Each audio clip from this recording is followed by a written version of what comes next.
नमस्कार, मैं भागीरथ सिंह राठौड़ हमारे विद्यालय के YouTube चैनल पे आपका स्वागत करता हूं। जैसे कि मेरे प्यारे विद्यार्थियों, आज हम लोग भौतिक विज्ञान के 12th क्लास के भौतिक विज्ञान के फर्स्ट चैप्टर के बारे में अध्ययन करने जा रहे हैं, स्थिर विद्युतिकी। सबसे पहले हम लोग स्थिर विद्युतिकी के बारे में पढ़ेंगे। स्थिर विद्युतिकी कहते किसे? ये भौतिक विज्ञान की वह शाखा जिसमें आवेश स्थिर हो उसे स्थिर विद्युतिकी कहा जाता है। तो सबसे पहले इसकी परिभाषा पता होना चाहिए कि भौतिक विज्ञान की वह शाखा, भौतिक विज्ञान की वह शाखा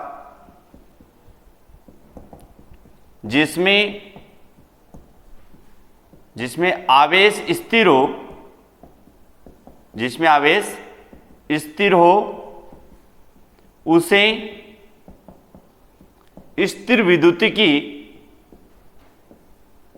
विद्युतिकी कहा जाता है। तो सबसे पहले लेसन हम लोग शुरू करने जा रहे हैं स्थिर विद्युतिकी। तो सबसे पहले हमें यह पता होना चाहिए कि स्थिर विद्युतिकी कहते किसे? कि भौतिक विज्ञान की वह शाखा जिसमें आवेश स्थिर हो उसे स्थिर विद्युतिकी कहा जाता है। सेकंड, स्थिर विद्युतिकी का उपयोग। स्थिर विद्युतिकी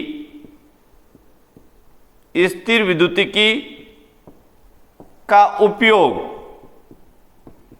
स्थिर विद्युतिकी का उपयोग, स्थिर विद्युतिकी क्या क्या उपयोग है, कहां कहां स्थिर विद्युतिकी का यूज होता है, जरा ध्यान से देखिए। स्थिर विद्युतिकी का उपयोग बरसात के समय बिजली का चमकना, गड़गड़ाना, जो ये भौतिक घटना है, ये स्थिर विद्युतिकी पे आधारित है। वान डे ग्राफ जनितर स्थिर विद्युतिकी पे आधारित है। और छाया प्रति बनाने वाले जितने भी यंत्र है वो भी स्थिर विद्युतिकी पे आधारित है। तो सबसे पहले वान डे ग्राफ जनित्र स्थिर विद्युतिकी पे आधारित है। छाया प्रति बनाने वाले यंत्र है वो भी स्थिर विद्युतिकी पे आधारित है। ये स्थिर विद्युतिकी के उपयोग है। इसके पश्चात थर्ड नंबर पे इसमें आ रहा है आवेश। सबसे पहले हम लोग चर्चा करेंगे आवेश क्या है, किसे कहते हैं आवेश। तो सबसे पहले हम लोगों ने यहाँ पे पढ़ा है स्थिर विद्युतिकी किसे कहते हैं वो, और फिर सेकंड नंबर पे हम लोगों ने अध्ययन किया है स्थिर विद्युतिकी का उपयोग, और थर्ड नंबर पे आवेश। तो सबसे पहले आवेश कहते किसे? तो जरा ध्यान से देखिए। सबसे पहले हम लोग आवेश के बारे में अध्ययन करेंगे। यानी आवेश किसे कहते हैं? आवेश वह भौतिकीय गुण है,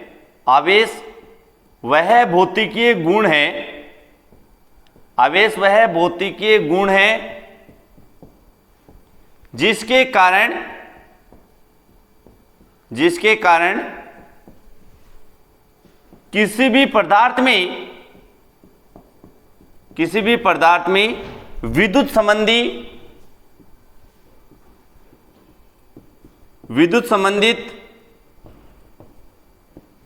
विद्युत संबंधित गुण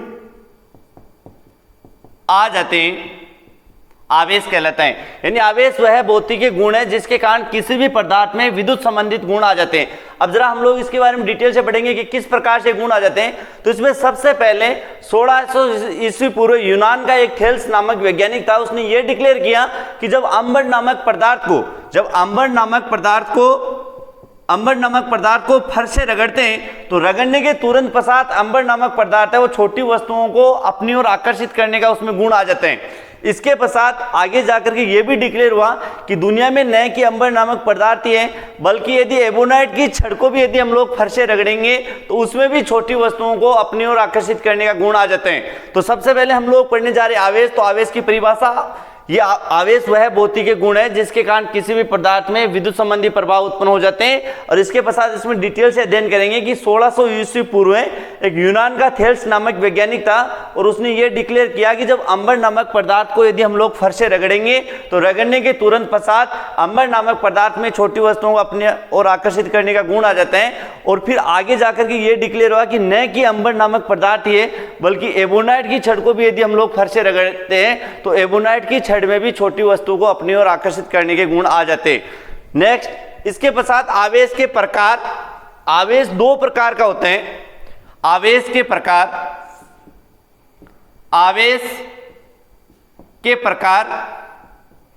आवेश दो प्रकार के, एक तो धनात्मक आवेश, दूसरा वो है ऋणात्मक आवेश। और प्रत्येक वस्तु पर आवेश का जो मान है, प्रत्येक वस्तु पर जो आवेश का मान है वो होता है 1.6 इंटू 10 की घात माइनस का 19 कूलम। तो जरा ध्यान से देखिए, आवेश दो प्रकार के होते हैं, एक तो धनात्मक आवेश और दूसरा होता है ऋणात्मक आवेश, और प्रत्येक वस्तु पर कुल आवेश का मान है वो होता है 1.6 इंटू 10 की घात माइनस का 19 कूलम। अब जरा ध्यान से देखिए, आवेश का मात्रक और विमीय सूत्र, आवेश का मात्रक और विमीय सूत्र, जैसे कि हम लोगों ने 10th क्लास में पढ़ा था धारा, यानी धारा किसे कहते हैं, 10th क्लास में हमने पढ़ा कि आवेश प्रवाह की दर को धारा कहते हैं। तो जरा ध्यान से यहाँ पे हम लोग पढ़ेंगे आवेश का मात्रक तथा विमीय सूत्र। तो हम लोगों ने 10th में ये पढ़ा कि I बराबर Q/T, यहाँ पे वज्र गुणा करेंगे तो Q बराबर आ जाएगा IT। तो जरा ध्यान से देखिए, I ये धारा, धारा का मापन होता है एमीटर की सहायता से, तो यहाँ यानी धारा का मात्रक होता है एम्पियर, एम्पियर, और टी समय इसका मात्रक होता है, ऐसा पद्धति मात्रक होता है सेकंड। तो आवेश का मात्रक होता है वो होता है एम्पियर इंटू सेकंड, और एम्पियर इंटू सेकंड को कहते हैं कूलम, एम्पियर इंटू सेकंड को कहते हैं कूलम। तो ये तो है इसका ऐसा पद्धति में मात्रक। और इसका विमीय सूत्र कैसे पढ़ेंगे, जैसे हम लोगों ने पढ़ा है Q बराबर पढ़ा है IT, और धारा का मापन होता है एमीटर की सहायता, उसको लिखते हैं कैपिटल A और समय को लिखते हैं कैपिटल T। तो इसका विमीय सूत्र हो जाएगा AT। इसको हम लोग ऐसा भी लिख सकते हैं MLAT, किंतु M पे का 0 लगाएंगे, L पे का 0 और AT, ये हो जाएगा आवेश का विमीय सूत्र। ये आवेश का विमीय सूत्र और ये आवेश का मात्रक। तो आवेश का जो विमीय सूत्र वो तो हो जाएगा AT, और आवेश का जो मात्रक हो जाएगा SI पद्धति में वो हो जाएगा एम्पियर इंटू सेकेंड, और एम्पियर इंटू सेकेंड को कहते हैं कूलम। कभी कभी बोर्ड एग्जाम में यहां से पूछ लिया जाता है कि एक कूलम आवेश को परिभाषित कीजिए, एक कूलम आवेश को परिभाषित कीजिए। एक कूलम आवेश, एक कूलम आवेश, एक कूलम आवेश को परिभाषित कीजिए, परिभाषित कीजिए, एक कूलम आवेश को परिभाषित कीजिए। तो हम लोगों ने अभी पढ़ा है Q बराबर पढ़ा है I इंटू टी, और धारा का मात्रक हमने पढ़ा है एम्पियर, और समय का मात्रक पढ़ा है सेकंड।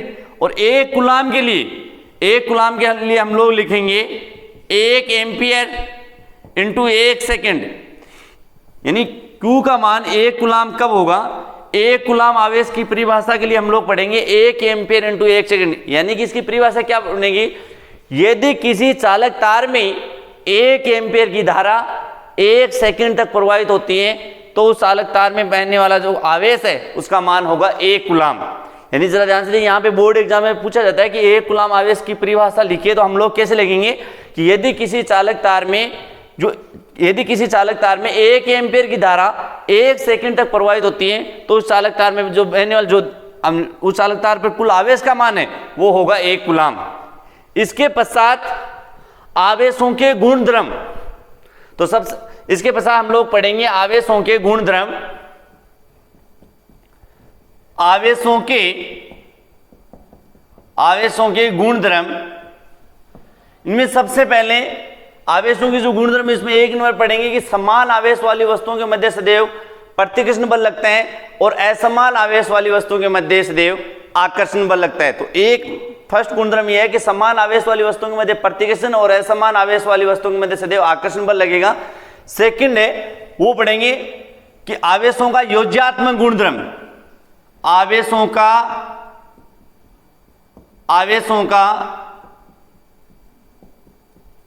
योज्यात्मक गुणधर्म, आवेशों का योज्यात्मक गुणधर्म। आवेशों का योज्यात्मक गुणधर्म क्या है, जरा ध्यान से देखिए।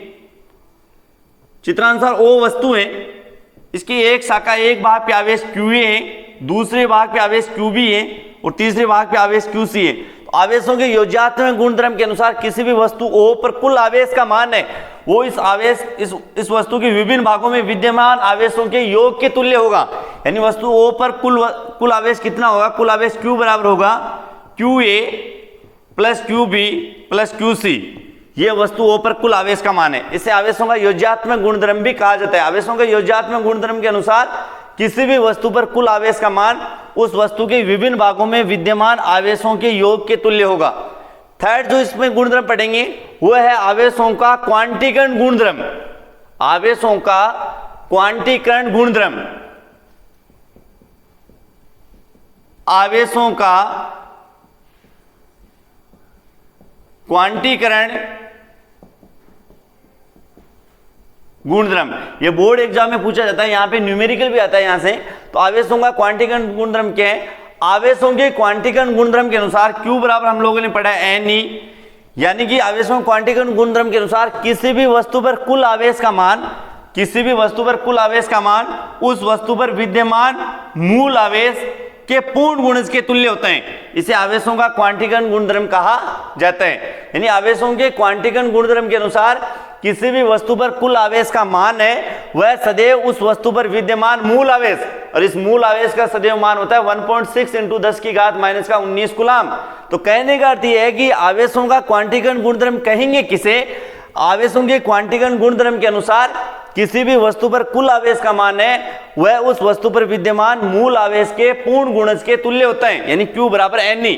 यहाँ पे कभी कभी बोर्ड एग्जाम में न्यूमेरिकल पूछा जाता है, वो इस प्रकार से पूछा जाता है। इस सूत्र में Q का मान तो है, Q का मतलब तो होगा यहाँ पे कुल आवेश, E का मान, जो E का जो मान होगा, E यानी मूल आवेश है, इसका मान होगा 1.6 × 10⁻⁻⁻⁰ कूलाम, और N उसका मतलब है मुक्त इलेक्ट्रॉनों की संख्या, मुक्त इलेक्ट्रॉनों की संख्या। यहां से कभी कभी बोर्ड एग्जाम में पूछा जाता है कि एक कूलाम आवेश में मुक्त इलेक्ट्रॉनों की संख्या बताइए। एक कूलाम आवेश में, एक कूलाम आवेश में मुक्त इलेक्ट्रॉनों की संख्या बताइए।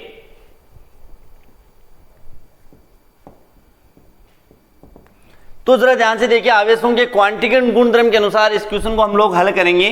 प्रश्न यहाँ पे क्वेश्चन संख्या एक है कि एक कूलाम आवेश में मुक्त इलेक्ट्रॉनों की संख्या बताइए। तो एक कूलाम आवेश में मुक्त इलेक्ट्रॉन संख्या कैसे निकालेंगे?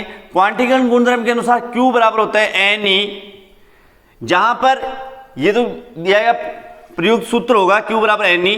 यहां पे हमें क्वेश्चन में दिया गया है Q का मान दिया गया, वो एक कूलाम दिया गया, दिया क्या क्या गया जरा ध्यान से, दिया गया Q का मान दिया गया एक कूलाम, और E है वो मूल आवेश है, इसका मान होता है 1.6 × 10⁻⁻⁻⁰ कूलाम, और जो N का मान है वो हमें निकालना है, ज्ञात करना है।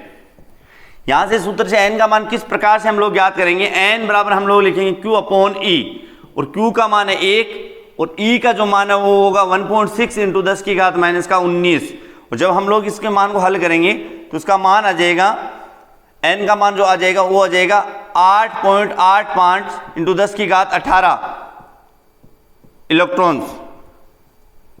सिर्फ इसको जब हम लोग हल करेंगे तो इसका मान आएगा, वो आएगा 6.25 × 10⁻18, 6.25 × 10⁻18 इलेक्ट्रॉन्स। तो कहने का मतलब इस प्रकार से हम लोग मुक्त इलेक्ट्रॉनों की संख्या का मान ज्ञात कर सकते हैं।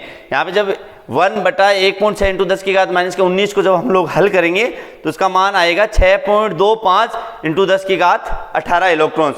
तो इस प्रकार से जब हम लोग स्थिर विद्युती के जो लेसन शुरू कर रहे हैं तो इनमें सबसे पहले हमें ये पता होना चाहिए कि स्थिर विद्युती कहते किसे, इसकी परिभाषा आपको बताएगी वो पता होना चाहिए, फिर इसका यूज क्या है, उपयोग क्या है वो पता होना चाहिए, स्थिर विद्युती का उपयोग क्या है, और जो थर्ड नंबर पे वो है आवेश, तो इसके आवेश की परिभाषा हमें पता होना चाहिए, फिर आवेशों का जो उपयोग, इसके गुणधर्म है वो पता होना चाहिए, और जो एक दो इसमें आपको न्यूमेरिकल करवाए वो पता है। इसके पश्चात हम लोग पढ़ने, नेक्स्ट वीडियो में हम लोग पढ़ेंगे, वो पढ़ेंगे आवेशन की विधियां। अब जरा ध्यान से देखो, जितना मैंने आपको, मेरे प्यारे विद्यार्थियों, जितना आपको मैंने इस वीडियो में बताया इसमें होमवर्क के रूप में आपको 5 क्वेश्चन अपने घर पे करना है।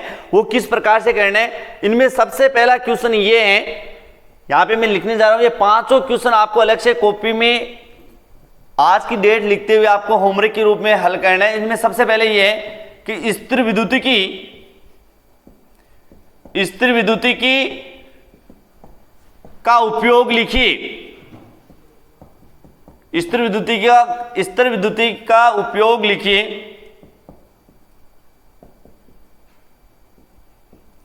सेकंड क्वेश्चन,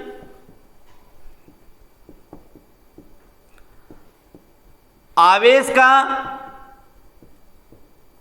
विमीय सूत्र तथा मात्रक लिखिए। जो थर्ड नंबर जो क्वेश्चन है वो एक कूलाम आवेश, एक कूलाम आवेश, एक कूलाम आवेश को परिभाषित कीजिए, परिभाषित कीजिए। यहां से जो 4 नंबर का जो क्वेश्चन आएगा वो आपको लिखना है कि यदि एक कूलाम आवेश में, एक कूलाम आवेश में मुक्त इलेक्ट्रॉनों की संख्या बताइए। जो 5वां जो लास्ट क्वेश्चन है वो ये कि आवेशों के क्वांटीकरण गुणधर्म को, आवेशों के क्वांटीकरण गुणधर्म को विस्तार से समझाइए। इस प्रकार से इस वीडियो में पूरे आपको देखते हुए ये 5 क्वेश्चन आपको हल करने। थैंक्स। अगले टॉपिक में हम लोग आवेशों की विधियों का अध्ययन करेंगे, वो अगले टॉपिक में, अगले वीडियो में पढ़ेंगे उसके बारे में।